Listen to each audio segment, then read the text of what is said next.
time. You may have heard it before. And mirror work is good, looking at yourself in the mirror and saying all those things, but not easy, right? Easier said than done quite often. So just try to do it without looking in the mirror and work yourself up to the mirror part.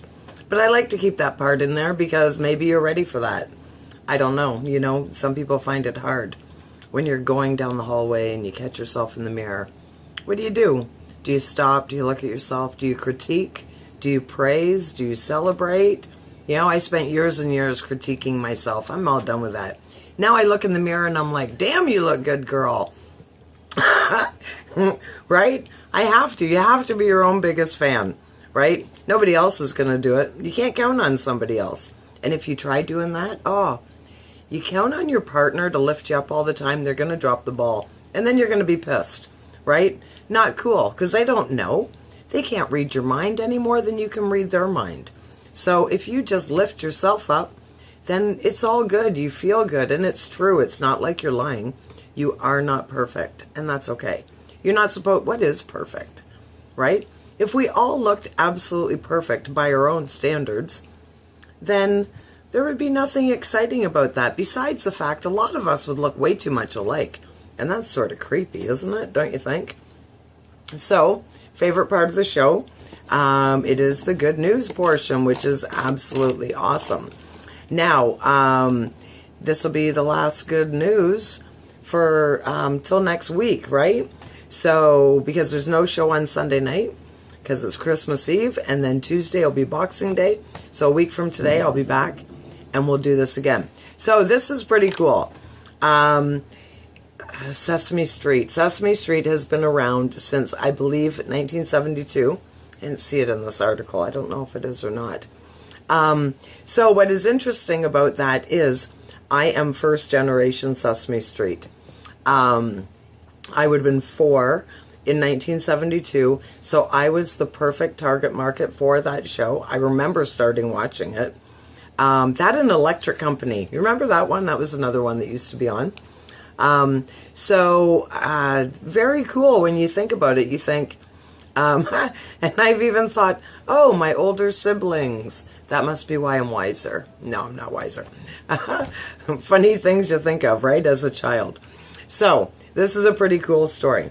Very few American children out there who have not benefited from the educational wisdom, fun, and guidance of Sesame Street. Now, thanks to a $100 million grant, wrap your head around that, $100 million. A new customized cast of Sesame Street friends will be made available to Syrian refugee children. Sesame Street Workshop and the International Rescue Committee were awarded the MacArthur Foundation's 100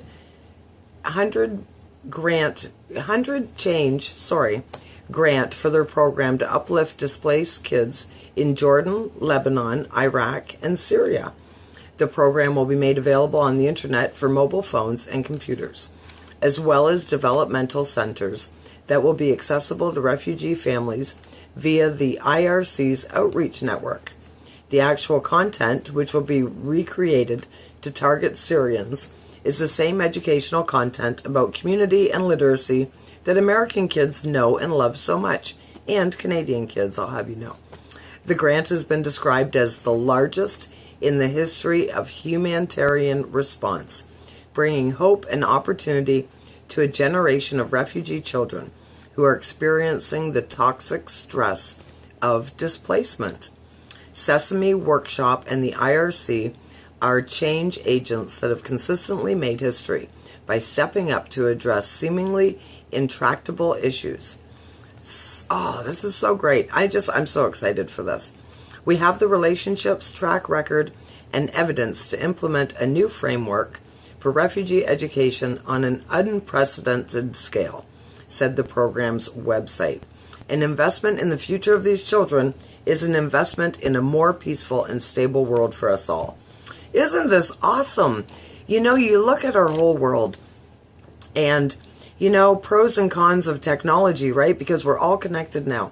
So there's all these people from all these different cultures that are coming together and trying to integrate. This is the problem.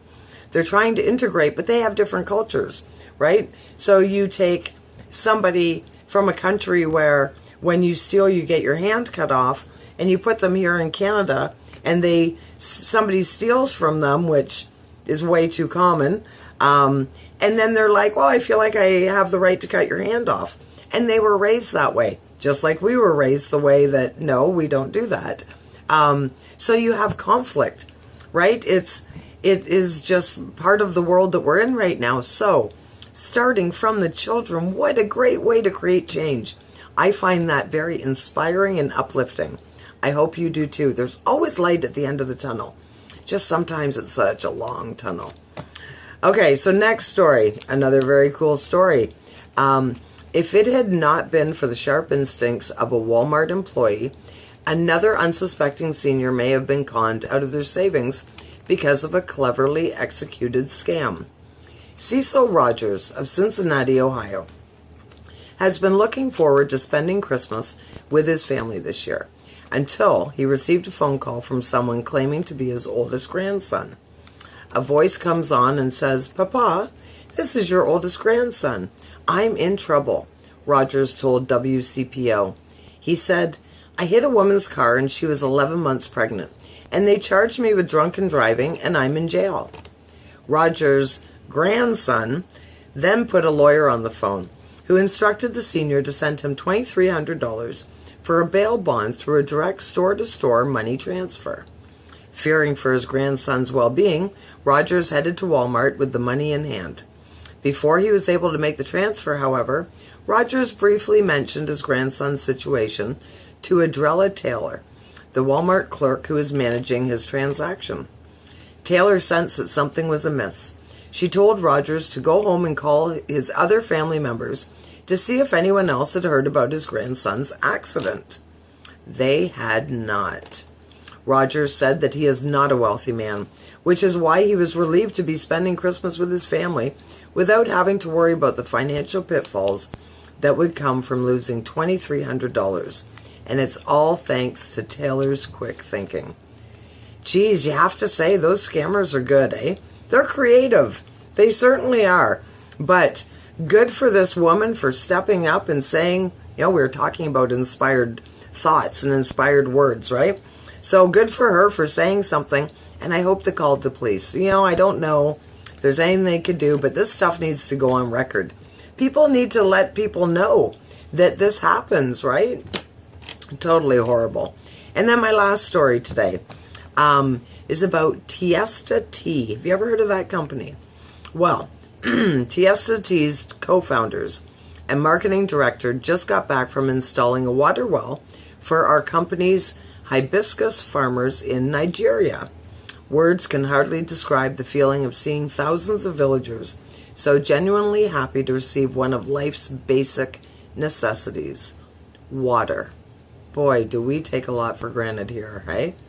Giving back directly to that community made a life-changing impact, not only for our farmers, but on our entire company.